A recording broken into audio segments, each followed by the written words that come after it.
আমন্ত্রণ ২১-এর রাতে। আমাদের আজকের বিষয়, ইরানকে নরক বানাতে চান ট্রাম্প। আমাদের সঙ্গে আজকে উপস্থিত আছেন সাবেক রাষ্ট্রদূত সাকিব আলী। আপনাকে স্বাগত জানাচ্ছি। ওয়ালাইকুম আসসালাম। আমাদের সঙ্গে আছেন এবি পার্টির সাধারণ সম্পাদক ব্যারিস্টার আসাদুজ্জামান ফুয়াদ। আপনাকেও স্বাগত জানাচ্ছি। ইরানকে নরক বানাতে চান ট্রাম্প। ৪৮ ঘন্টার আলটিমেটাম দিয়েছিলেন, সেই আলটিমেটাম আজকেই শেষ হয়ে যাচ্ছে। আমরা জানি যে এই আলটিমেটামের পরেই কয়েক ঘন্টার মধ্যেই ইরান কিন্তু আবার কয়েক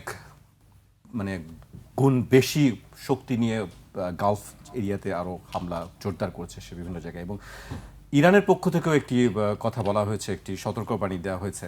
আমি দুজনেরই বক্তব্য আমি একটু উল্লেখ করতে চাই আলোচনায় যাবার আগে। ট্রাম্প বলেছিলেন, যদি ৪৮ ঘন্টার মধ্যে ইরান হরমুজ থেকে অবরোধ তুলে না নেয় এবং সমঝোতা চুক্তিতে আসতে ব্যর্থ হয়, তাহলে দেশটির উপর নরক নেমে আসবে। এর কয়েক ঘন্টা পর ইরানের প্রতিরক্ষা মন্ত্রণালয় জানিয়েছে, ইরানকে লক্ষ্য করে যুক্তরাষ্ট্র ও ইসরায়েলের আগ্রাসী হামলা যদি অব্যাহত থাকে, তাহলে অচিরেই পুরো মধ্যপ্রাচ্য তাদের জন্য নরক হয়ে উঠবে। পাল্টাপাল্টি নরক বানানোর কথা বলা হচ্ছে। আসলে আপনি কিভাবে দেখছেন, মধ্যপ্রাচ্যই কি নরক হয়ে উঠবে? যে সে একটা সম্ভাবনা তো আছেই। আমি যেটা বলবো সেটা হচ্ছে যে ৪৮ ঘন্টা আমার মনে হয় যে আজকের থেকে প্রায় ৫-৬ দিন আগে ১০ দিন হয়ে ১০ দিন ১০ দিনের যে ইয়েটা ছিল, ১০ দিনের একটা সীমা রেখে দিয়েছিল যে এই সময়ে শান্তি আলোচনা হচ্ছে, যেটা কিন্তু সবসময়ই ইরান প্রত্যাখ্যান করেছে। তারা যেটা বলতে চাচ্ছে যে কূটনৈতিক আসলে কোনো আলোচনা হয়নি, আলোচনা হতে পারে কি না বা আলোচনা হলে কিভাবে হবে, এটা নিয়ে আপনার কথা আদান প্রদান হচ্ছে। এবং কথা আদান প্রদান হতে যে আপনি জানেন হয়তো বা কয়েকদিন আগে আপনার যিনি ইরানের প্রাক্তন পররাষ্ট্রমন্ত্রী ছিলেন কামাল খারাজি, উনি কিন্তু এটা নিয়ে কাজ করছিলেন, পাকিস্তানের সাথে বোধহয় এটা নিয়ে কাজ করছিলেন, এবং ইরানের কর্তৃপক্ষের সাথে সেই সময় কিন্তু উনার উপরে কিন্তু বম্বিং হয়, এবং উনার উপরে বম্বিং হয়, উনার স্ত্রী মারা যায় এবং উনিও বোধহয় খুবই গুরুতরভাবে আহত হন। তার মানে যে এই যে আলোচনার ব্যাপারে যখনই কেউ গেছে এবং বলা হচ্ছে যেটা ইসরায়েল বোধহয় করেছে, অর্থাৎ যে কেউই যুক্তরাষ্ট্রের সাথে আলোচনা করতে চায় তাকে ইসরায়েল হত্যা করে বলে এরকম একটা অভিযোগ কিন্তু করা হচ্ছে। এই অবস্থায় যখন তার মানে আসলে যখন কোনো কূটনৈতিক আলোচনা হচ্ছে না, সেই অবস্থায় উনার ১০ দিন কিন্তু আগামীকাল শেষ হয়ে যাচ্ছে, তাই না? সোমবারে শেষ হয়ে যাবে। এখন উনার কথা হচ্ছে যে আমি যেটুকু বুঝি যে এমনিতে সাধারণত আমি সামরিক বিশেষজ্ঞদের যেটুকু কথা শুনেছি যে উনাদের সাধারণত যেটা ফার্স্ট লিস্ট থাকে টার্গেটের যে লিস্টটা থাকে সাধারণত সেটা ১৫ দিনে শেষ হয়ে যায়। তো সেখানে কিন্তু এটা ১ মাস, এখন ৫ সপ্তাহের দিকে যাচ্ছে। সুতরাং আসলে কিন্তু টার্গেট প্রায় সব শেষ, এবং টার্গেট শেষ হওয়ার পরে তারা এখন সিভিলিয়ান টার্গেটকে আপনার অ্যাটাক করা আরম্ভ করেছে। আপনি দেখেছেন ২ দিন গতকালকে বোধহয় একটা ব্রিজও ধ্বংস করা হয়েছে, একটা বা দুটো ব্রিজ। এটা করে কোনো লাভ হয়নি, এটা কোনো মিলিটারি সিগনিফিকেন্স, মিলিটারি গুরুত্ব আছে বলে মনে হয় না, কিন্তু করা হয়েছে। এখন ব্যাপারটা হচ্ছে যে এই অবস্থায় যুক্তরাষ্ট্র যেহেতু তার টার্গেট শেষ, যুক্তরাষ্ট্র এখন ভাবছিল যে এই সময় সে যুদ্ধ বিজয় ঘোষণা করে চলে যাবে। বিজয় সে ঘোষণা করতে পারছে না, কারণ এখনও ইরান প্রতি আক্রমণ করে যাচ্ছে। যেহেতু সে করতে পারছে না, আপনি এটা অনেক পড়েছেন যে ওরা বলছে যে ট্রাম্প সেই যুদ্ধ থেকে বের হওয়ার, কোনো মতে বিজয় ঘোষণা করার একটা ছুতো খুঁজছে, একটা কোনো একটা কৌশল খুঁজছে। এখন কৌশলটা কি? ইরান বলছে পালাবার পথ খুঁজছে ট্রাম্প। এক্স্যাক্টলি, সে পালাবার পথ খুঁজছে। তো পালাবার পথ খুঁজতে যে সে বলছে যে একটা হচ্ছে যে এখনই যদি তারা হরমুজ প্রণালী ছেড়ে দেয় তাহলে সে চলে যাবে, তাহলে তার বিজয় হবে। কিন্তু ইরান তো তা করছে না। ইরান তো তার ১৫ দফার একটাও তো মানে নাই। সে তো এমনকি তার নিউক্লিয়ার নিয়েও কোনো এখনও নেগোসিয়েশন শুরু হয় নাই। সো এই অবস্থায় আমি মনে করি ট্রাম্প এখন এই হুমকিটা দিচ্ছে যে সে আগামীকাল যেই মুহূর্তে সেই আপনার টাইমের সময় সীমা পার হবে, যে সে আপনার ইরানকে প্রস্তর যুগে ফিরিয়ে দেবে, এত বম্বিং হবে। এই তো, কিন্তু আমার কথা হচ্ছে যে এই বম্বিং যদি হয়, এত বড় দেশ যেটা যুক্তরাষ্ট্রের ১/৩ জায়গা, যুক্তরাষ্ট্রের ১/৩ জনসংখ্যা, সেখানে কি এত বম্বিং করে কি তারা আসলেই কিছু করতে পারবে কিনা, এবং প্রস্তুর যুগে ফিরিয়ে দেওয়ার পরে কি মিসাইল আক্রমণ বন্ধ হবে? ইরান বলেছে বন্ধ হবে না, ইরান বলছে ড্রোন আক্রমণ বন্ধ হবে না। তা আমার কথা হচ্ছে যে উনি যদি এটা করেনও, আমার মনে হয় তার ফলটা হবে যুদ্ধ বন্ধ হবে না, কিন্তু তার ফল হবে ইরান যেটা বলেছে সেটা হচ্ছে যে সে গালফ আরব কান্ট্রিজ এবং সাথে সাথে ইসরায়েলকে এমনভাবে তার আক্রমণ চলবে, এমনভাবে সে আগের থেকেও আমরা করেছে, আক্রমণ করবে যে দুইটাই একটা ধ্বংসস্তূপে পরিণত হবে। এখন আমার কথা হচ্ছে যে আমরা যতটুকু জানি, এটুকু বলে আমি শেষ করব, ফুয়াদ বলবে যে ডোনাল্ড ট্রাম্প যেহেতু স্টক মার্কেট, ব্যবসায়ীদের স্বার্থ, এটা তার কাছে একটা অত্যন্ত বড় গুরুত্বপূর্ণ বিষয়। আমি আশা করি যে তার যারা আপনার স্টক মার্কেটে যারা তার বন্ধু বা তার গ্রুপের সদস্য, তারা তাকে বুঝাবে যে যদি গালফ কান্ট্রিজগুলো, অর্থাৎ এই গালফ কান্ট্রিজগুলো যদি একেবারে ধ্বংস হয়ে যায়, তাহলে কিন্তু আগামী 4-5 বছরে কিন্তু মানুষ পৃথিবীতে কেউ তেল পাবে না, গ্যাস পাবে না, প্লাস্টিক্স পাবে না, সালফার পাবে না, কিচ্ছু পাবে না, আগামী 4-5 বছর পাবে না। এইটাতে তখন কেউ চলতে পারবো আমরা? এটা হতে পারে? আমরা সবাই প্রস্তর যুগে ফেরত যাবো হয়তো। এইটুকু ভয়াবহ না? তো সেটা চিন্তা করে সে আশা করি করবে না। আমি এখন এইটুকু বলা। আপনার কাছে আমি আবারও আসবো, আমরা জানি না আসলে যে কি সামনে ঘটবে। আমি ব্যারিস্টার আসাদুজ্জামান ফুয়াদের কাছে আসতে চাই। এই যে পাল্টাপাল্টি হুমকি, যে আমি নরক বানাবো, সে বলছে আমি নরক বানাবো, আসলে কি, আপনি কি দেখছেন? মধ্যপ্রাচ্যের অবস্থা কেমন মনে হচ্ছে? ধন্যবাদ। 9/11-এর ঘটনার পরে আমার মনে আছে যে আমেরিকা তখন জেনারেল পারভেজ মোশাররফ সম্ভবত পাকিস্তানে দায়িত্বে, তো ওনাকে বলা হয়েছে যে উনি যেন ওয়ার অ্যান্ড টেররের এই যে যুদ্ধ চলছে এটাতে যেন জয়েন করে পাকিস্তান।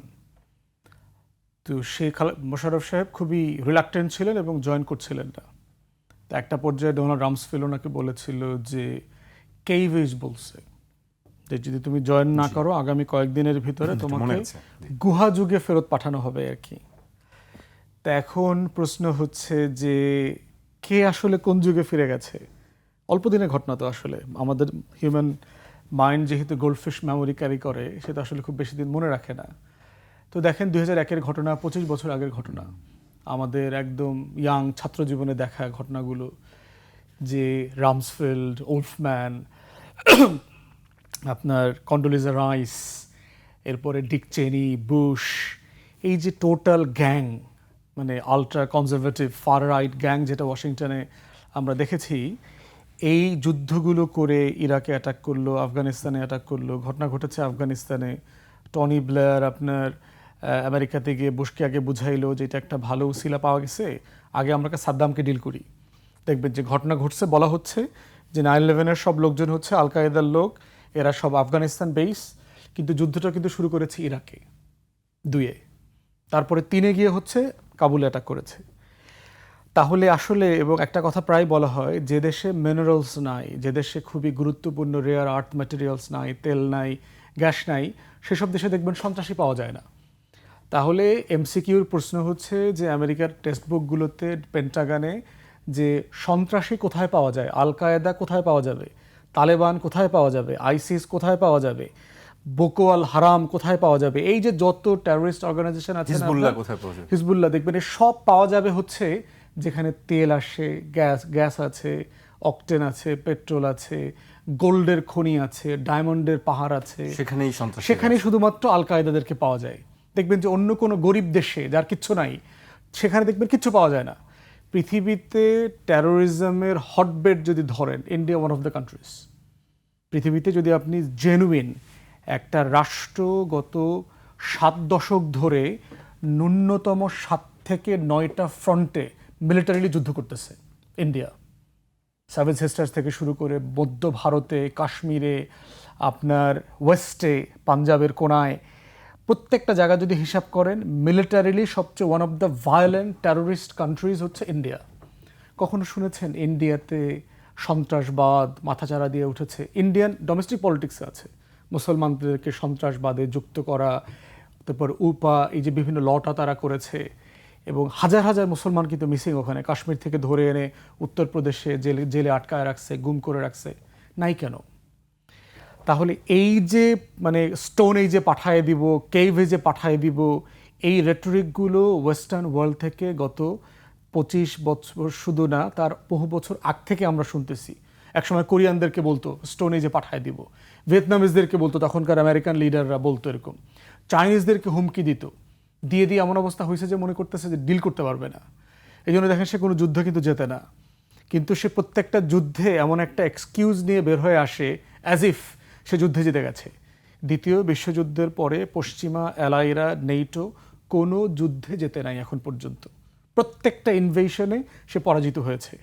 কিন্তু আপনি দেখবেন তার মানে সে এমন একটা এক্সপোজার নিয়ে বের হয়ে আসে অ্যাজ ইফ সাডেনলি সে জিতে গেছে। এই যে কাবুল থেকে রাতের বেলা পালায়া চলে গেছে, আপনি দেখেন কোনো কোনো কথাবার্তা আছে, কোনো লজ্জা শরম আছে যে আমি একটা যুদ্ধে হারলাম? এক জায়গাতে হারার পরে কি হয়, মানুষ কিন্তু একটু সময় নেয় যে আবার একটু ম্যানুভার করবো। ইরানের সেই সময়টা কত বাকি? এই জন্য হচ্ছে এই রেটরিকগুলো হিস্টোরিক্যাল জায়গাতে আমরা বারবার দেখেছি। অমুকরে বললাম স্টোন এজে চলে যাবে, কেভ এজে চলে যাবে।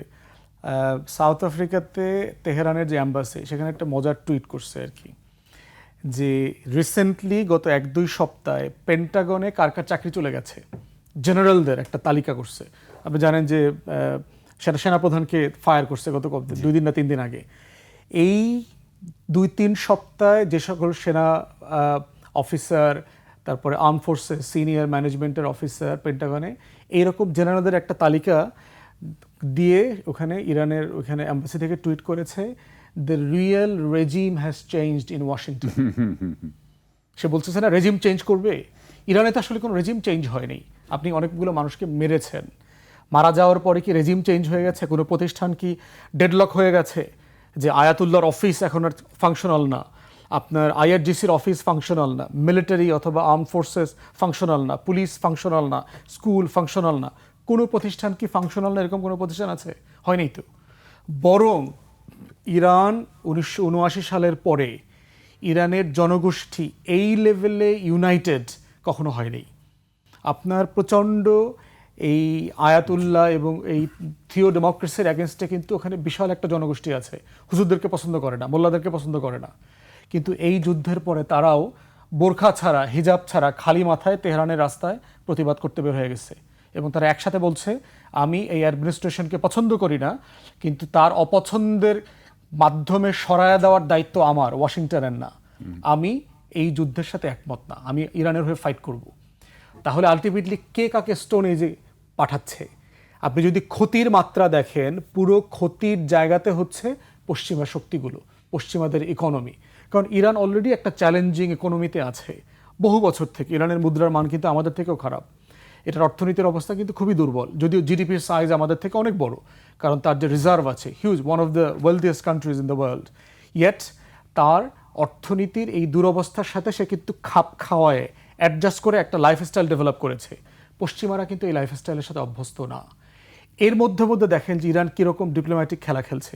বলছে না জ্বালানি যে ক্ষেত্রগুলোতে অ্যাটাক করবে, ইরান কি বলছে? গালফের প্রত্যেকটা জ্বালানি সেন্টার ঘুরায়া দেওয়া হবে, সবাইকে সতর্ক করে দেওয়া হয়েছে। দিলে পেট্রোডলার ইকোনমি ক্ষতি হবে কার? ধরটি কিন্তু করেই যাচ্ছে। হ্যাঁ, সেটা সে করে ইরান করেই যাচ্ছে। তাহলে স্টোন এই যে কারেক্টলি যেটা সাকিব ভাই বলেছে যে কে ফিরে যাওয়ার প্ল্যান করছে? পেট্রোডলার ইকোনমি যখন কলাপস করবে, ডলারের উপর ডিপেন্ডেন্সি যখন ভেঙে যাবে। কালকে পড়লাম আপনার এই যে 1 to 5 ক্যাটাগরি করে হরমুজ থেকে যারা পার হচ্ছে ওদের কাছ থেকে আপনার বিটকয়েনে টাকা নিচ্ছে ইরান, প্রতি লিটারে $1 করে নিচ্ছে, প্রতি লিটারে $1 করে নিচ্ছে। মানে ইরান তার হিস্ট্রিতে এত পরিমাণ টাকা প্রফিট করে না অনেক দিন, সে এখন যে পরিমাণ টাকা নিচ্ছে। বিটকয়েনে ফোন করে মাইনিং, জানেন যে মাইনিংয়ে কোড নাম্বার আছে, ফোন করে তুমি কত ডলার দিবা, তোমার পেমেন্ট এত ডলার, মাইনিং করে কোড দিয়ে বিভিন্ন দেশ থেকে সে ডলারে এক্সচেঞ্জ করে আবার টাকা দেশে নিয়ে আসতেছে মুহূর্তের ভিতরে।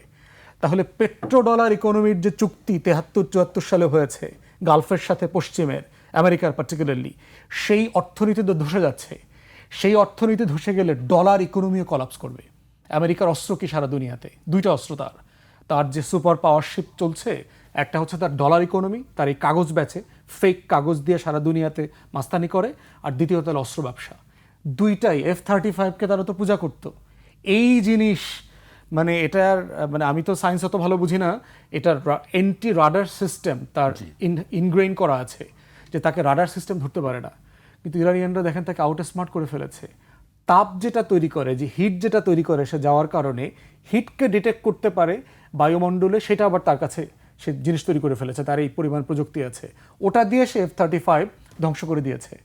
তাহলে আপনি যদি আপনার ডলার যদি কম্প্রোমাইজ করে পেট্রোলার ইকোনমিতে, আপনার মিলিটারি মাইট ইতিমধ্যে হুমকির মুখে পড়ে গেছে, চ্যালেঞ্জের মুখে পড়ে গেছে। তাহলে আমেরিকান সাম্রাজ্যবাদীর যে দুইটা প্রধান অস্ত্র, তার মুদ্রা এবং তার অস্ত্র, এই দুইটা জিনিস ইতিমধ্যে প্রশ্নবিদ্ধ হয়ে গেছে। প্রশ্নবিদ্ধ হওয়া মানেই হচ্ছে যে আমেরিকা সেকেন্ড ওয়ার্ল্ড ওয়ারের পরে প্রাতিষ্ঠানিকভাবে যে পৃথিবীর একমাত্র বস আকারে হাজির হয়েছিল, সেইটা দুনিয়ার মানুষের মনস্তত্ত্বে আর নাই। এখন দেখেন, স্ট্রেট অফ হরমুজের টাকা কিন্তু পুরোটা চাইলে ইরান নিতে পারতো, সে টেকনিক্যালি ওমানকে এটার সাথে ইনভলভ করে ফেলছে। এবং আরও দু একটা কান্ট্রি, মানে কমেন্টেটররা বলছে মোস্ট লাইকলি কাতার, তারা এটার সাথে চুক্তিতে ইনভলভ হয়ে যাচ্ছে। ইটালির লোকজন ইতিমধ্যে অ্যাক্টিভলি যোগাযোগ করতেছে আপনার ইরানের সাথে, ফ্রান্স অলরেডি যোগাযোগ করতেছে, ইউকে যোগাযোগ করতেছে। আপনি দেখেন যে এম্পায়ার কিভাবে ধসে পড়ে যায়, একটা একটা করে খোসার মতো করে পড়ে যাচ্ছে। এই ফোর্সগুলো যখন আপনার বিকল্প মুদ্রায় লেনদেন করা শুরু করবে, তখনই দেখা যাবে যে আপনার সাম্রাজ্যবাদের পতনের বিকল্প অর্থনীতি তৈরি হয়ে যাবে দুনিয়াতে। আমি আপনার কাছে আবারও আসবো। এই জন্যই হয়তো বলা হচ্ছে যে আসলে এইভাবে চলতে থাকলে বা ডলারের দাম যদি আরো বাড়তে থাকে, আমেরিকার এই অবস্থা চলতে থাকে, তাহলে তো ট্রাম্পের রেজিমই উল্টো চেঞ্জ হয়ে যাওয়ার একটি কথা আমরা শুনছি। আরেকটি কথা বলছিলেন ব্যারিস্টার ফুয়াদ, তিনি বলছিলেন যে এই যুদ্ধটা আসলে ইরানকে ইউনাইটেড করেছে আগের থেকে। আমি সেই একটু উল্লেখ করতে চাই, ইরানের সাবেক পররাষ্ট্রমন্ত্রী একটি রূপরেখা দিয়েছেন কিভাবে যুদ্ধ শেষ করা যেতে পারে। বাস্তবে যে কোনো যুদ্ধবিরতি হবে অত্যন্ত ভঙ্গুর, কারণ মৌলিক মতপার্থক্যগুলো অমীমাংসিত থেকে যাবে, ফলে পারস্পরিক সন্দেহ ও অবিশ্বাসও দূর হবে না। সামান্য ভুল হিসাব বা রাজনৈতিক সুযোগ সন্ধানী মনোভাবই আবার সংঘর্ষকে জ্বালিয়ে দিতে পারে। 28 ফেব্রুয়ারি থেকে প্রতিদিন রাতেই দেশ জুড়ে বিপুল সংখ্যক মানুষ সমবেত হয়ে আগ্রাসনকারীদের বিরুদ্ধে প্রতিবাদ জানাচ্ছে। তাদের কণ্ঠে আওয়াজ উঠছে, কোনো আত্মসমর্পণ নয়, কোনো আপোষ নয়, আমেরিকার বিরুদ্ধে লড়াই চলবে। আপনি এই পুরো বিষয়টিকে আসলে কিভাবে দেখছেন? এক, ইরান ইউনাইটেড হয়ে গেছে আগের থেকে অনেক বেশি, আরেকটি হচ্ছে যে আমেরিকার যে অবস্থা আমরা দেখছি। প্রথম কথা, অবশ্যই যেটা আমরা বুঝি যে ইরানে অ্যাবাউট 20% মানুষ বিপ্লবের সাথে এখনও বিপ্লবকে খুব নিবিড়ভাবে সমর্থন করে। 30% মানুষ, আমরা মোটা দাগে বলছি, 30% মানুষ অত্যন্ত মানে অত্যন্ত দৃঢ়ভাবে এটার প্রতি বিরোধিতা করে। আর 50% মানুষ আছে যে তারা আসলে অর্থনৈতিক যে সমস্যাগুলো আছে ওখানে, যে অত্যন্ত উচ্চ মুদ্রাস্ফীতি, এই জিনিসগুলোর থেকে এবং তারা যে বিশ্বায়ন থেকে বিচ্ছিন্ন, তারা এই জায়গার সমাধান চায়। অর্থাৎ তার মানে একদিক থেকে কিন্তু 80% মানুষই কিন্তু বিপ্লবের বিপক্ষে এখন আছে। এবং এখন কিন্তু একটা বিরাট অংশ কিন্তু তারা যারা জন্মেছে আপনার 79 সালের পরে, তারা তো বিপ্লবের আগের অবস্থা দেখে নাই। তো তারা সারা জীবন ধরে এই দেখে আসছে যে বিচ্ছিন্ন, এবং তারা গ্লোবের সাথে, বিশ্বায়নের সাথে তারা একসাথে হতে চায়। সো সেই দিক থেকে আমি যেটা মনে করি যে হ্যাঁ, এই যুদ্ধ হওয়াতে কয়েকদিন আগেও কিন্তু জানুয়ারিতেও কিন্তু বিশাল হয়েছে, তখন কিন্তু হাজার হাজার মানুষ মারা গেছে। এখন যেই আপনার সেটা দেখেই হয়তো ট্রাম্প উদ্বুদ্ধ হয়েছিলেন যে হয়তো এখানে কিছু করা যাবে, রাইট। কিন্তু এখন যেই আপনার রেজিমের যে অবস্থা, এখন সরকারে যারা এসেছে, কারণ উপরে তো সবাইকে মেরে ফেলা হয়েছে, সুতরাং এখন যারা এসেছে, মুজতবা খামেনির সাথে যারা আসলে কাজ করছেন, তারা কিন্তু ধরা হচ্ছে যে তারা কিন্তু আরও হার্ডলাইনার, তারা কিন্তু আরও চরমপন্থী। মানে আপনি যদি মনে করেন যে তারা আরও এবং তারা কিন্তু শক্তি ব্যবহার করতে কিন্তু আরও কম করবে আপনার, তারা কিন্তু আপোষ করবে না। সেটা কিন্তু আপনি যেমন যুদ্ধের বাইরেও দেখছেন, তারা কিন্তু জনগণের মধ্যেও তারা কিন্তু এটা জানিয়ে দিয়েছে যে কোনোভাবে যাতে কোনো ধরনের এখন বিরোধিতা করা না হয়। এটা গেল এক। সুতরাং এখানে কিন্তু আছে সেটা বিরোধিতার ব্যাপারটা। দ্বিতীয় কথা হচ্ছে, এবং তারা এটা একটা অত্যন্ত হবে, আপনার অথরিটেরিয়ান হবে, তারা অনেকটা রিপ্রেসিভ হবে। হ্যাঁ, যুদ্ধের সময় এটা হয়, যুদ্ধের সময় কিন্তু আপনি এটা করতে দিবেন না। নেক্সট কথা হচ্ছে যে আমি যেটুকু বুঝি যে ইরান কিন্তু কোনো মতেই কোনো যুদ্ধ শেষে রাজি হবে না যেখানে তাদেরকে আবার বিশ্বায়নের সাথে যোগ করা না হয়। তারা তাদের উপরে আপনি নিষেধাজ্ঞা অর্থনৈতিক রেখে দিবেন আর আপনি বলবেন যে যুদ্ধ শেষ আমি চলে গেলাম, তারা এটা মানতে রাজি না।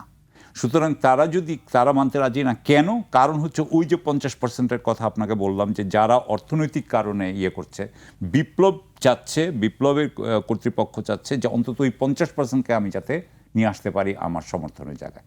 সুতরাং সেই জন্য তারা এই ইয়েটা করছে। এটা হচ্ছে গিয়ে এক অবস্থা আমেরিকার এবং তাহলে কি আমি ওই প্রসঙ্গে যাওয়ার আগে আছি, তাহলে কি ইরানের হাতেই নির্ভর করছে এই যুদ্ধের পরিসমাপ্তি? ইরানের তো কয়েকটা শর্ত আছে। আমেরিকার যেমন শর্ত আছে, ইরানেরও তেমন শর্ত আছে।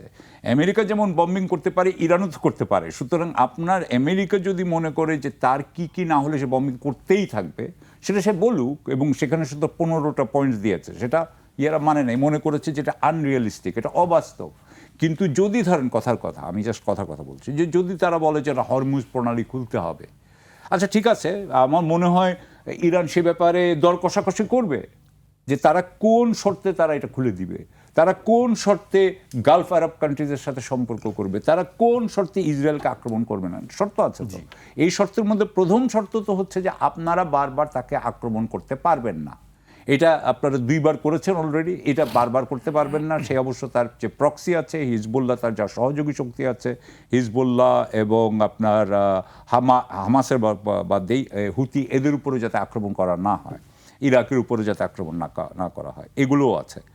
সুতরাং এবং তারপরে তার তো এখন আপনার সে কিন্তু যেভাবে আপনি ক্ষতি বলছেন একটু আগে, আপনার আগের প্রশ্নটা ছিল প্রস্তর যুগে পাঠিয়ে দিব, সে ব্যাপারে কিন্তু সে তখন কিন্তু যুদ্ধ ক্ষতি চাইবে। তার যে ক্ষয়ক্ষতি হলো, হ্যাঁ, তার 5 দফায় তো অলরেডি আছে যে রিপারেশন, যেটা তার রিপারেশন তখন কিন্তু আরো বেশি। আগে আমরা ভাবতাম যে রিপারেশনটা হয়তো বা খুব সে হালকা, মানে এটাকে রেখেছে কিন্তু এটাকে খুব একটা বেশি হবে। এখন যদি এটা হয় তাহলে রিপারেশনও চাইতে পারে সে। সুতরাং আপনাকে যদি হরমুজ প্রণালী খুলতে হয় তাহলে কিন্তু অনেক কিছুই তার মানতে হবে বলে আমি মনে করি। That is wire we are. হ্যাঁ, এবং সেই আপনি যেমন ধরেন কথার কথা, আমেরিকা হয়তো বলবে নিউক্লিয়ার মেটেরিয়ালসের ব্যাপারে, আমি যতদূর জানি ইরান দর কষাকষি করতে এখনও রাজি আছে, কিন্তু সে যেটাতে রাজি না সেটা হচ্ছে মিসাইল টেকনোলজি নিয়ে এবং ড্রোন টেকনোলজি নিয়ে সে কোনো দর কষাকষি করতে রাজি না। অর্থাৎ সে কনভেনশনাল যে নিউক্লিয়ার ওয়ারে তার যেতে হবে এমন কোনো সে নাই এখনও। সো এই অবস্থা আমি বলবো এটা হচ্ছে গিয়ে ইরানের ব্যবস্থা। অর্থাৎ এই যুদ্ধের আগে পর্যন্ত ইরান কিন্তু হরমুজ প্রণালী কন্ট্রোল করতো না, তখন কিন্তু সে হরমুজ প্রণালী থেকে কোনো টাকা পেত না। এখন সে প্রতি জাহাজে সে তো 3 রকম সিস্টেম করেছে, যে এক ধরনের জাহাজে সে $2 মিলিয়ন করে নিচ্ছে। ফুয়াদ বললেন যে ওইটা ক্রিপ্টোকারেন্সি, কেউ বলে চাইনিজ ইউয়ানে করতে পেমেন্ট। সো এইভাবে উনি নানান যে মানে ডলার ছাড়া, ডলার কোনো পেমেন্ট ইরান নিচ্ছে না। সো এরা আগে যে অবস্থা ছিল, আগে সে তার আপনার তেল বিক্রি করতে পারতো না সে ভালো দামে, এখন সে তেল বিক্রি করতে পারছে, তার তো ওটার উপর থেকে নিষেধাজ্ঞা উঠে গেছে, সে এখন তার তেলের দাম অনেক বেড়ে গেছে, তার ইনকাম অনেক বেশি ভালো হচ্ছে, সে এখন অনেক ভালো অবস্থায়। That's what. ইরান তো চাইবে না যুদ্ধ বন্ধ করতে। ইরান যুদ্ধ না, ইরানে এখন বম্বিং হচ্ছে, সেটা ইরান চায় না, কিন্তু ইরান ওই হরমুজ প্রণালী থেকে একটা টাকা নেওয়ার, তার একটা ইনকামের, এবং তার উপরে যাতে নিষেধাজ্ঞা ভয় দেখিয়ে তাকে বন্ধ করা যাবে না, তাকে এমন। আমি আপনাকে এইটুকু বলতে পারি যে এই যুদ্ধের আগে ইরানের অবস্থা, অর্থনৈতিক অবস্থা অনেক খারাপ ছিল, এখনই তার অর্থনৈতিক অবস্থা অনেক ভালো, এবং যদি সে ভালো না থাকে তাহলে সে যুদ্ধ শেষ করবে না।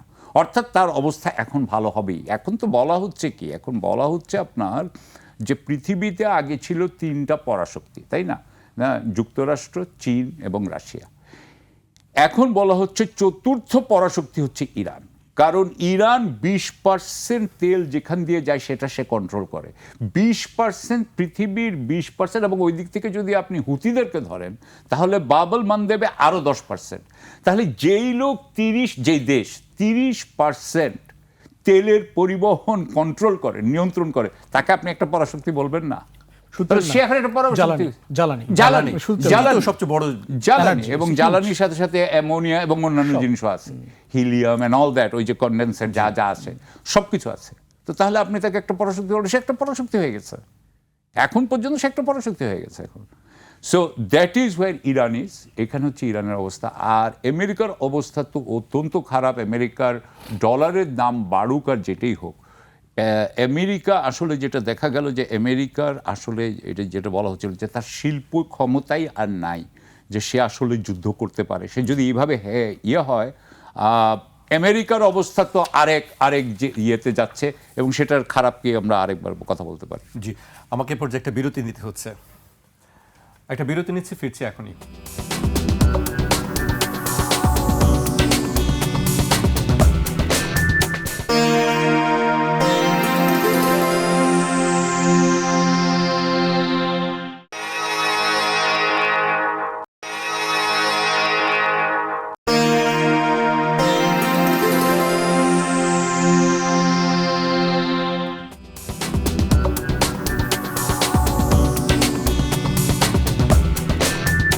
বিরতির পর আবার স্বাগত। আপনারা দেখছেন ২১ রাত। আমাদের সঙ্গে আছেন সাবেক রাষ্ট্রদূত সাকিব আলী এবং এবি পার্টির সাধারণ সম্পাদক ব্যারিস্টার আসাদুজ্জামান ফুয়াদ। আমি পর্যায়ে আসাদুজ্জামান ফুয়াদের কাছে আসতে চাই। আমরা আমেরিকা নিয়ে কথা বলছিলাম, কিন্তু ইসরায়েলের অবস্থাও আমরা যতটুকু জানি, বিভিন্ন প্রতিবেদন দেখছি, সেখানে অবস্থা খুব ভালো না। তারাও রাস্তায় নামছে, তারা খুব দ্রুত চাচ্ছে যে এই যুদ্ধটা বন্ধ করা হোক। আমি একটু প্রতিবেদনের কিছু অংশ উল্লেখ করতে চাই। ইরানে মার্কিন ইসরায়েলি আগ্রাসন শুরু হওয়ার পর জীবনযাত্রার ব্যয় বেড়েছে ইসরায়েলিদের, ক্রমেই বাড়ছে মূল্যস্ফীতি, জ্বালানির মূল্য, খাবারের দাম, পরিবহন খরচ সবই বেড়েছে। সঙ্গে বিঘ্ন ঘটছে বাণিজ্যে। ইরানি ক্ষেপণাস্ত্র হামলা থেকে বাঁচতে ইসরায়েলিদের দিন রাতের অধিকাংশ সময় থাকতে হচ্ছে বাংকারে, যা তাদের উৎপাদন কমিয়ে ভোগ বাড়িয়ে দিয়েছে। উৎপাদন ব্যাহত হওয়া ও কাজ করতে না পারায় কমে যাচ্ছে ইসরায়েলিদের আয়, এর বিপরীতে বাড়ছে জীবনযাত্রার ব্যয়। এছাড়া যুদ্ধ চালাতে গিয়ে প্রতি সপ্তাহে ইসরায়েলের $300 কোটি বেশি খরচ হচ্ছে।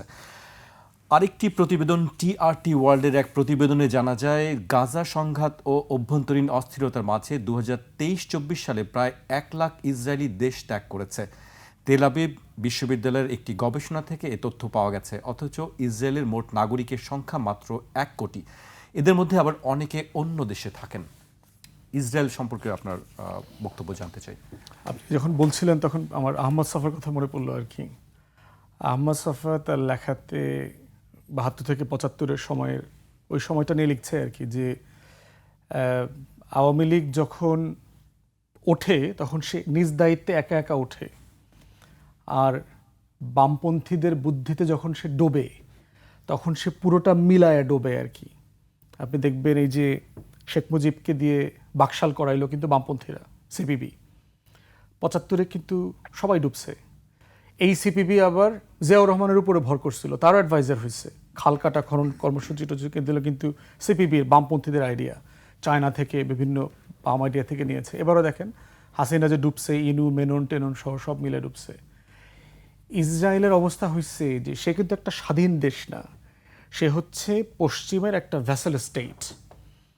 মানে তার ভেসে থাকার শর্ত হচ্ছে ওয়াশিংটন এবং ইউরোপ ভেসে থাকার উপরে, তার ডুবে যাওয়ার শর্ত হচ্ছে একই শর্ত। তার নিজস্ব কোনো ইকোনমি নাই। আমি ওই অঞ্চলটা গেছি, আমি জেরুজালেমে গিয়েছি।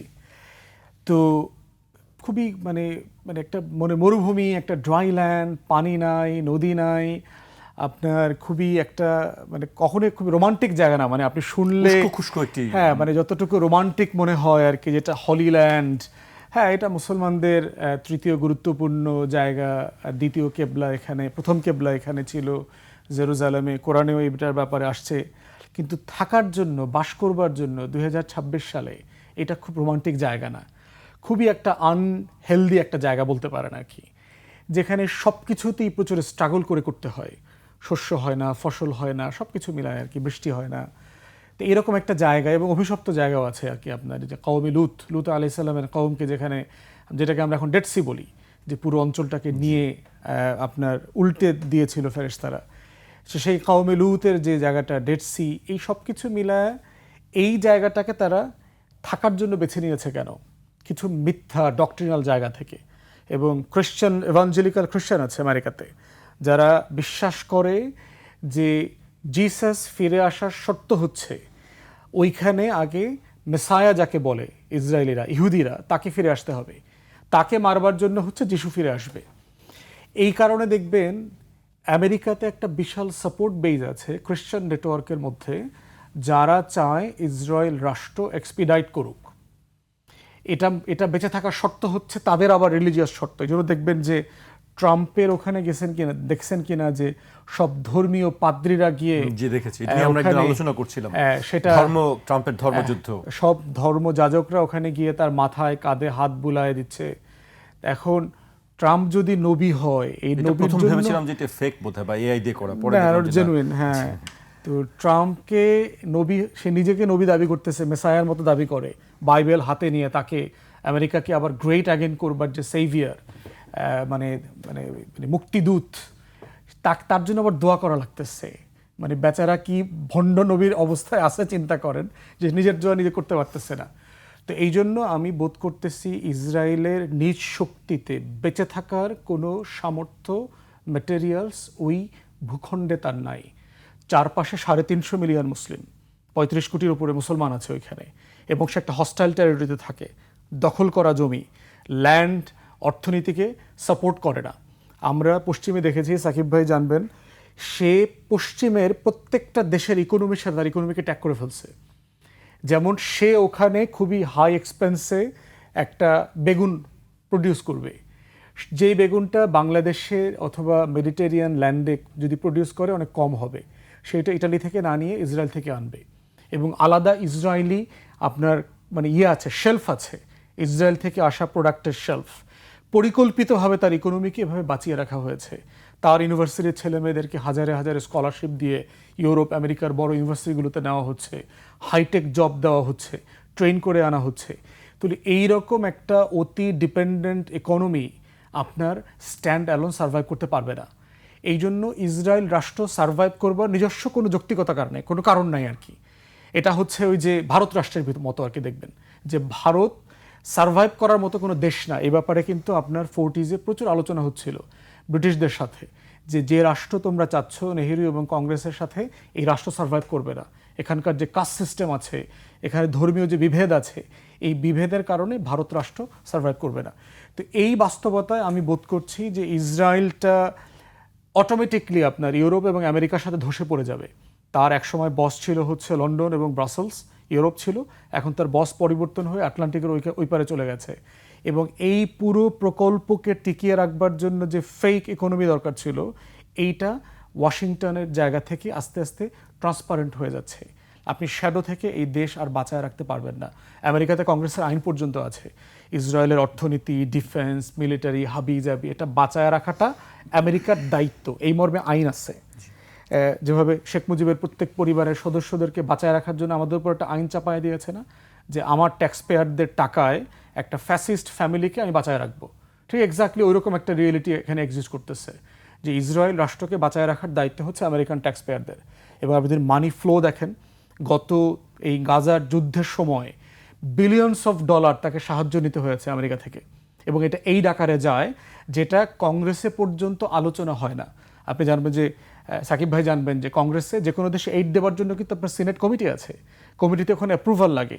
শুধু ইসরায়েলের ক্ষেত্রে এই এইড নিয়ে ক্রস পার্টি কনসেনসাস আছে, কোনো আলোচনা করবার দরকার নাই।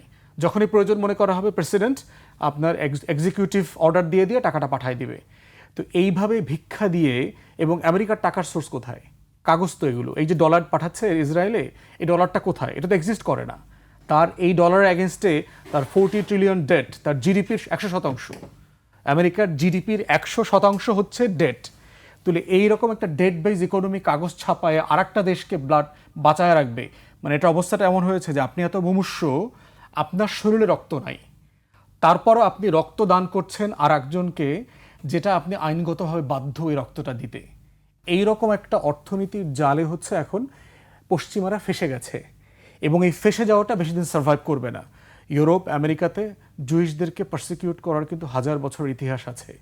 তারা যে পরিমাণ মেরেছে, তাদেরকে হত্যা করেছে, জেনোসাইড করেছে, জাহাজ ভর্তি করে ইহুদিদেরকে আটলান্টিকে ভাসায় দিছে, ডুবায় দিছে। এই ঘটনাটা আবার ফিরে আসবে, কারণ ইহুদি বিদ্বেষ, যেটাকে সোকল অ্যান্টিসেমিটিজম বলছে, জেনুইনলি বাড়তেছে সমাজের ভিতরে। তারা যে ব্যাড ইনফ্লুয়েন্স করতেছে, যেটা গত শতাব্দীতে 1930s 20s জার্মানিতে তারা যে দুষ্টামিগুলো করতো, ঋণ, সুদ, ব্যাংকিং ইন্ডাস্ট্রির মাধ্যমে, মানে ঘরে ঘরে জার্মানির এসালম তৈরি করেছিল। প্রত্যেকটা ইন্ডাস্ট্রি ওই জুইশ ব্যাংকারদের কাছে জিম্মি হয়ে গিয়েছিল, ক্ষোভ দানা বেঁধে গিয়েছিল, যেটাকে হিটলার অ্যাবিউজ করছে। একটা ফ্যাসিস্ট জায়গা থেকে চিন্তা করে। তো এই জন্য এই যে অর্থনীতির যে বাস্তবতা দেখছেন না, মানে শুধু তো আপনি বলছেন যে পালাচ্ছে, ইসরায়েল ইতিমধ্যে বার করে দিয়েছে কোনো ডাক্তার, নার্স, টিচার তারা কেউ দেশ ছেড়ে যেতে পারবে না। ইতিমধ্যে ইউরোপের দেশগুলোতে হাজার হাজার অ্যাপ্লিকেশন পড়েছে। এনএইচএসে দেখলাম আপনার ইংল্যান্ডে যে হাজার হাজার ডক্টর, নার্স ইসরায়েল থেকে অ্যাপ্লাই করেছে এখানে চাকরির জন্য, এবং ইসরায়েল এমবার্গো দিয়ে দিয়েছে, তারা দেশ ছাড়তে পারবে না। তাহলে আপনি চিন্তা করে দেখেন এই পরিমাণ লোক, এবং ইসরায়েলের অলমোস্ট সবাই ডুয়েল সিটিজেন, তারা ইউরোপের কোনো না কোনো দেশের নাগরিক। তো সেই জায়গাতে যদি এই পেশাজীবীরা দেশ ছেড়ে চলে যায় তাহলে আপনার দেশ কলাপস করবে তো আর কি। তো সেখানে এই বাস্তবতাটা আরও দিনে দিনে আরও বেশি প্রকট হবে, এটা আরও বেশি মানে পরিষ্কার দেখা যাবে আর কি। জি, আমি আপনার কাছে আবার আসবো। আমি সেটাই আমরা আসলে প্রতিবেদনেই দেখছিলাম যে এটি ইসরায়েলের ভেতর থেকে তেল আবিব বিশ্ববিদ্যালয়ের একটি প্রতিবেদন, আসলে যে ইসরায়েল কি পরিমাণে দেশ ছাড়ছে সেটি আমরা আলোচনায় দেখছিলাম। আপনার কাছে কি মনে হয় আসলে? না, যেমন ধরেন এই যুদ্ধ যখন শুরু হয় তখন কিন্তু ইসরায়েল 3 লক্ষ সোলজারকে কল করছিল, রিজার্ভিস্টদেরকে কল করেছিল। সেই সময় কিন্তু 2 লাখ এসেছে, 1 লাখ আসে নাই।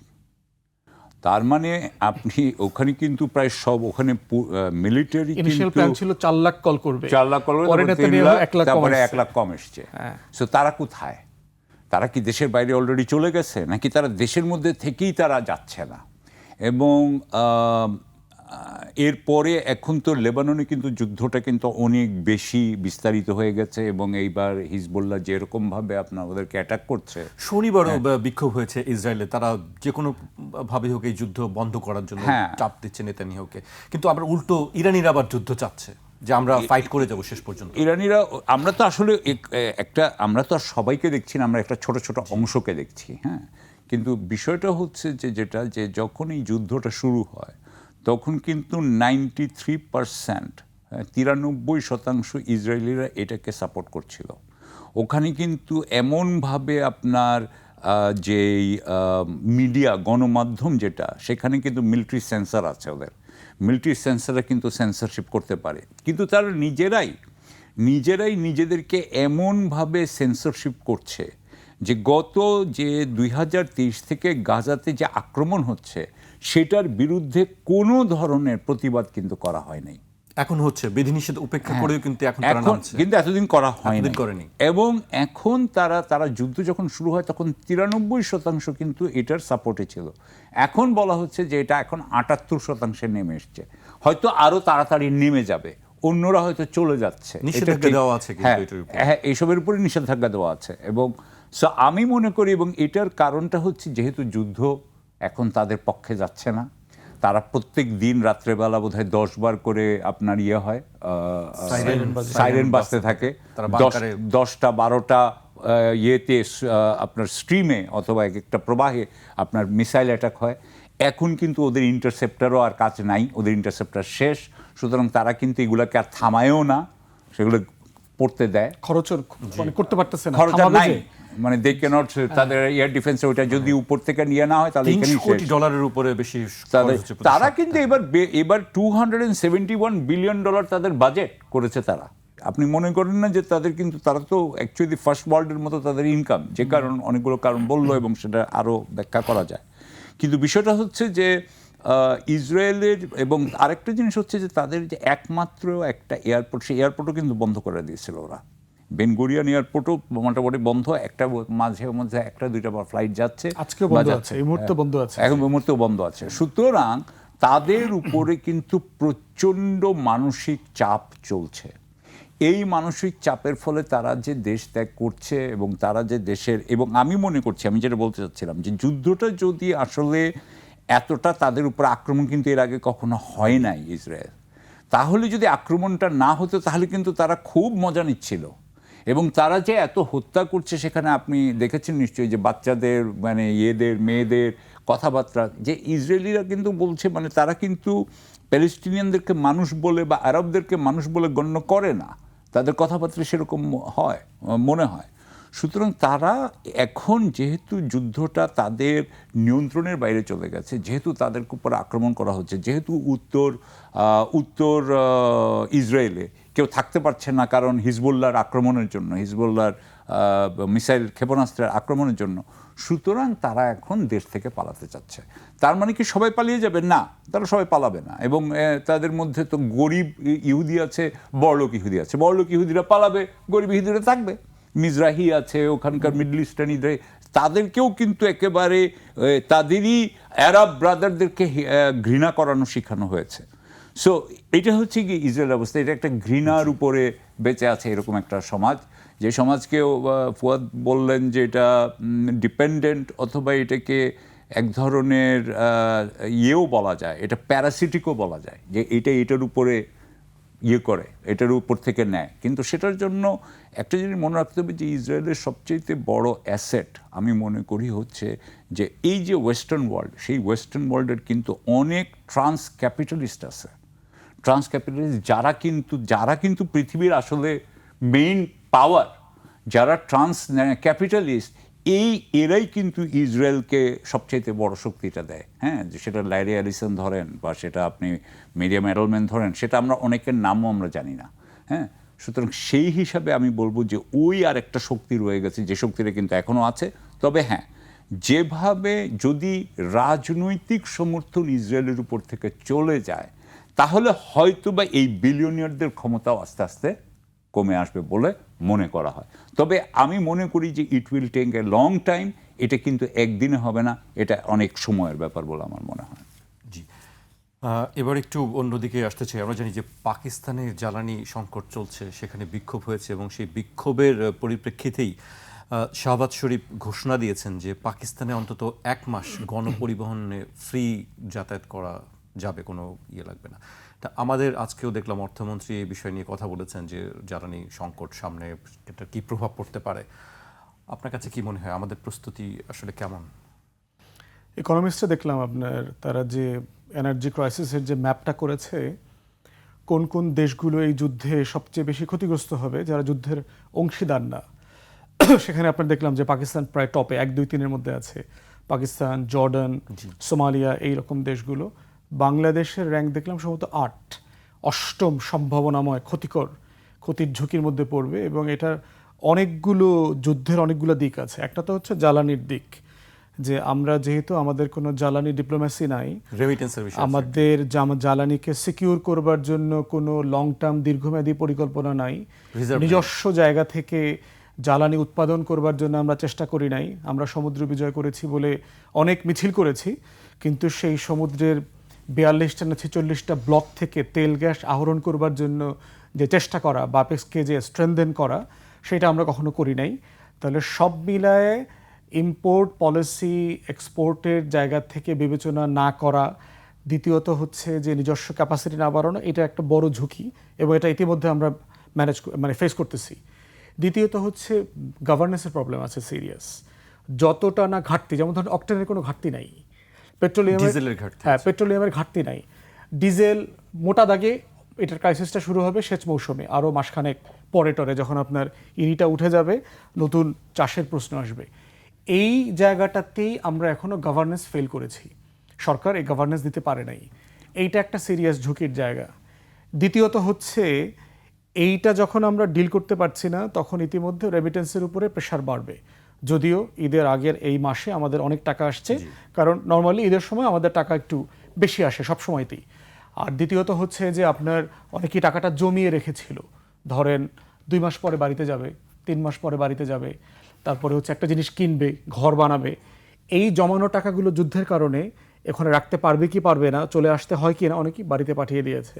আমাকে যেমন অনেকে প্রবাসী বলেছে যে আমার একটা জিনিস কেনার জন্য আমি টাকা জমিয়েছিলাম, আমি টাকাটা এখনই পাঠিয়ে দিছি, কারণ আমাদেরকে এখান থেকে যখন তখন তারাই দিতে পারে, সিস্টেম না, একদম কাটি বস্তা গোল করে একবারে ফ্লাইটে উঠাই দিবে আর কি। তো সে কারণে ভালো টাকা এসছে, কিন্তু এর মানে এটা না যে আমার রেমিটেন্স ফ্লোটা ভালো থাকবে। মধ্যপ্রাচ্যে কিন্তু অনেকের চাকরি চলে যাচ্ছে। আমাদের প্রবাসী যারা যাওয়ার কথা ছিলেন, তাদের অনেকের ফ্লাইট ক্যান্সেল হচ্ছে, কোম্পানিগুলো হোল্ড করে রেখেছে একটু পরে আসার জন্য। যারা আছেন তাদের ওয়ার্ক পারমিট বাতিল হওয়ার সম্ভাবনা তৈরি হয়েছে। আপাতত হয়তো ছুটিতে আছে, বেতন ছাড়া, অল্প বেতনে, ছুটি বাড়ানো হয়েছে, এরপরে কি হবে, ভিসার মেয়াদ বাড়ানো হয়েছে। তো সেই জায়গার ঝুঁকিটা তৈরি হয়েছে। একটা হচ্ছে রেমিটেন্স, দ্বিতীয়ত প্রবাসী কর্মী না যাওয়া, যারা আছেন তারা ফিরে আসা, এগুলোর কিন্তু সোশ্যাল ইকোনমিক ইম্প্যাক্ট আছে সমাজে। এই টোটাল বিষয়টা সরকার আসলে খুব সিরিয়াসলি ভাবছে কিনা অথবা ভাবতে পারছে কিনা তেমনটা আমার এখনো মনে হয়নি। এর কাউন্টার কনসিকোয়েন্স হচ্ছে যে এইরকম একটা রিয়েলিটিতে আপনি যখন জুন জুলাইতে বাজেট করবেন, সেই বাজেটের আগে যে ওয়েলফেয়ার প্রোগ্রামগুলো হাতে নিয়েছে সরকার, কৃষককে ঋণ মৌকুফ করে দেয়া, ইমাম মুয়াজ্জিনদেরকে ভাতা দেয়া, তারপরে হচ্ছে ফ্যামিলি কার্ড দেয়া, যেটা কোনোটাই কিন্তু আপনার পার্লামেন্টে উঠানো হয়নি। এগুলো কিন্তু সিরিয়াস কনসিকুয়েন্স, লিগাল কনসিকুয়েন্স আছে। ফাইন্যান্স বিলে আপনি হাত দিচ্ছেন, ফাইন্যান্স বিলে হাত দেওয়ার আগে আপনার পার্লামেন্টের কনসালটেশন দরকার ছিল। বলা হচ্ছে পাইলটিং করছে, কিন্তু যে লেভেলে আপনি এটা মানে মানে ইয়ে করেছেন, ইমপ্লিমেন্ট করেছেন, এটা পাইলটিংয়ের ডেফিনেশনে পড়ে না। সব জেলায় অ্যাট এ টাইম সব জায়গাতে ডিস্ট্রিবিউট করাটা পাইলটিংয়ের ডেফিনেশনে পড়ে না। তো এই লেভেলের ওয়েলফেয়ার প্রোগ্রামের কমিটমেন্ট নিয়ে সরকারে আসছে, কিন্তু আপনি সব জায়গাতে খরচ সংকুচিত করছেন। এইটা কিন্তু পরস্পর সাংঘর্ষিক ইকোনমিক পলিসি। এরপর হচ্ছে বাংলাদেশ ব্যাংকে যাকে এই যে অন্ধ প্রতিবন্ধী লোক যাদেরকে নিয়ে বসাইছেন, এই লোককে দিয়ে আপনি আলটিমেটলি বাংলাদেশ ব্যাংক চালাইতে পারবেন না। ইতিমধ্যে এই যে 2,500 কোটি টাকা ঈদের আগে যে ব্যবসায়ীদেরকে দেওয়া হয়েছে দান সদকা করে, এবং এইবারই আমার ছোটবেলা থেকে বহু বছর পরে ঈদের আগে কোনো আন্দোলন সংগ্রাম দেখি নাই। আপনার মনে থাকার কথা যে এমন কোনো সোনার বাংলায় কোনো ঈদ দেখি নাই যে গার্মেন্টস শ্রমিকরা রাস্তায় নামে নাই, ঈদের বেতন, বোনাস, ছাঁটাই টাটাই এগুলো নিয়ে কোনো শ্রমিক নেতারা আন্দোলন করে নাই। এরকম কোনো জিনিস কিন্তু আমার মনে পড়ে না। কেন হয়েছে? ওই যে 2,500 কোটি টাকার বরকত। এই বরকতের কারণে যেটা হচ্ছে, সবাইকে কেনাবেচা করে ফেলা হয়েছে। টাকাটা কোত্থেকে দিলেন? টাকা তো আমার কাছে নাই। আপনি বাংলাদেশ ব্যাংকে টাকাটা কোত্থেকে দিল? তাহলে আপনি আলটিমেটলি যে ধরনের পলিসির প্রস্তাব দিয়ে ক্ষমতায় আসছেন, যে ধরনের কাজ আপনি করছেন, দিন শেষে আপনার রিজার্ভে হাত দিতে হবে। তো রেমিটেন্স যদি কমে যায় যুদ্ধের কারণে, আর রিজার্ভ থেকে যদি আপনি কন্টিনিউ এক্সট্রা খরচ করতে থাকেন, আপনি কিন্তু পারস্পরিক সাংঘর্ষিক অর্থনীতির বাজেটের ভিতর ঢুকে যাবেন, যেটা আমার ইকোনমিকে সিরিয়াসলি প্রেশারের মধ্যে রাখবে। এই প্রেশার হ্যান্ডেল করার মতো ক্যাপাসিটিওয়ালা পলিটিক্যাল লিডারশিপ আমি এখন দেখতে পাচ্ছি না, স্যাডলি। তো এগুলো নিয়ে বিতর্ক হওয়া দরকার, কিন্তু সংসদে মনে হয় জুলাই সনদের বাইরে আর তেমন কোনো সিরিয়াস আলোচনা, এখন বোধহয় পর্যালোচনা এগুলো আমরা দেখতে পাচ্ছি না। সামনের দিনগুলোতে বিরোধী দলেরও ফেলিয়ার আছে এখানে, শুধু সরকারি দলের না, বিরোধী দলেরও সিরিয়াস ফেলিয়ার আছে। এগুলো তারা ডিল করতে পারছে না। জি, নিশ্চয়ই আমরা সামনের দিনগুলোতে এই বিষয়গুলো নিয়ে আলোচনা আমরা আরও দেখতে পাবো নিশ্চয়ই, এবং এখান থেকে একটি সমাধান আমরা পাবো। আমাকে শেষ করতে হচ্ছে। আজকে আপনাদেরকে অনেক ধন্যবাদ আমাদেরকে সময় দেওয়ার জন্য। আজ এখানে শেষ করছি, কাল আবার দেখা হবে ঠিক রাত 12টায়।